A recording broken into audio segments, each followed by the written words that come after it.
नमस्कार, मी चंदू भैया। काल अक्कलकुवामध्ये शिवसेनेचा आदिवासी मेळावा होता आणि त्या मेळाव्यामध्ये मी भाषण करत असताना मी जे बोललो नाही ते दुर्दैवानं माझ्या तोंडात टाकण्यात आलं आणि त्याच्यावरून आज काही संघटना माझा निषेध करतात असं मला कळलं, कारण मी तर भोपाळमध्ये आलेलो आहे।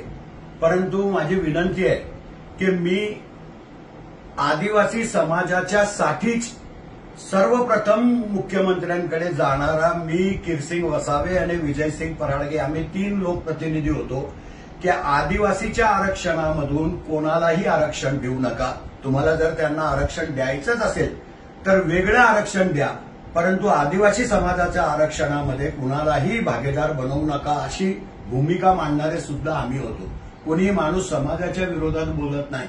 मी बोललो ते लोकशाहीच्या भाषेतून बोललो ते पद्माकर दादाला बोललो आणि पद्माकर दादाला बोलत असताना हे सांगितलं की पद्माकर दादा माझे मित्र आहेत, पण तरी सुद्धा जर 3 पक्षाचं सरकार आहे, पद्माकर दादा सुद्धा भारतीय जनता पक्षामध्ये आहे, 3 पक्षाचं सरकार आहे, कुठल्याही योजनेचं क्रेडिट घेताना 3ही पक्ष क्रेडिट घेतात आणि मग पद्माकर दादाला जर बोलायचं असेल तर त्यांच्या पक्षावर त्यांनी बोलायला पाहिजे होतं किंवा त्यांच्या नेतृत्वाला जाब विचारायला पाहिजे होता। त्यांनी दुर्दैवानं मुख्यमंत्र्याच्या विरुद्ध जे नाही बोलायला पाहिजे किंवा एकेरी भाषेमध्ये मुख्यमंत्र्याचा उल्लेख केला, खालच्या दर्जाची भाषा मुख्यमंत्र्याच्या विरुद्ध वापरली, म्हणून लोकशाहीच्या भाषेमधून मी त्यांना सांगितलं की आम्ही तुम्हाला रस्त्यावर जाब विचारू आणि ही लोकशाहीची भाषा आहे, ही काही गुंडगिरीची भाषा नाही।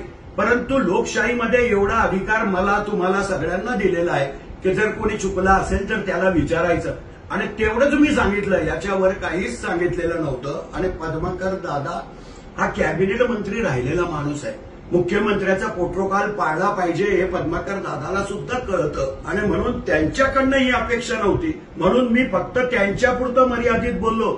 समाजाच्या विरुद्ध कोणी बी माणूस बोलू शकत नाही हे मलाही कळतं, कोणता बी समाज असो तो, कारण नंदुरबार जिल्हा तर आदिवासी बहुल जिल्हा आहे।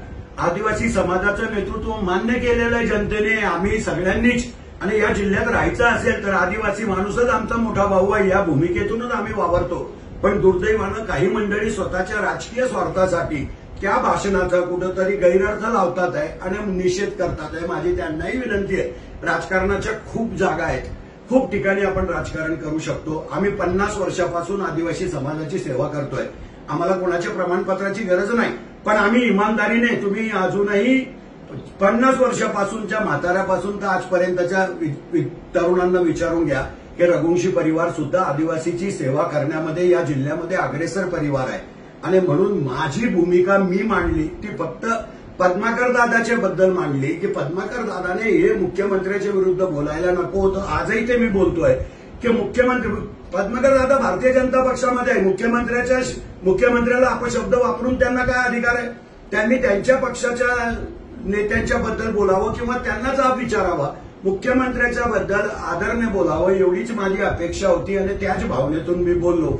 रस्त्यावर जाब विचारू ही तर लोकशाहीची भाषा आहे, या देशामध्ये प्रत्येक माणूस म्हणतो की आम्ही विचारू, रस्त्यावरच नेत्यांना थांबवतात, विचारतात की तुम्ही असं बोलले का, तुम्ही असं केलं का, तुम्ही आम्हाला मदत करणार का, हे लोकशाहीचे संकेत आहे आणि लोकशाहीच्या व्यतिरिक्त मी काहीही बोललो नाही। कृपा करून जास्त माझा निषेध बी करू नका, मला मोठं करू नका, तुम्ही जेवढा माझा निषेध कराल तेवढा मी मोठा होईल असं मला वाटतं आणि म्हणून निषेधच्या भानगडीत पडू नका। जे झालं ते कालपुरतं मर्यादित होतं, आदिवासी समाजासाठी नव्हतं, फक्त मुख्यमंत्र्यांच्या बद्दल पद्माकर दादांनी केलेल्या वक्तव्याबद्दल होतं। आदिवासी समाजाच्या साठी कायम झटणारे आम्ही आहोत आणि भविष्यामध्ये सुद्धा आदिवासी बांधवांच्या हितासाठी झटणारे आम्हीच राहू, एवढं वचन तुम्हाला देतो आणि थांबतो।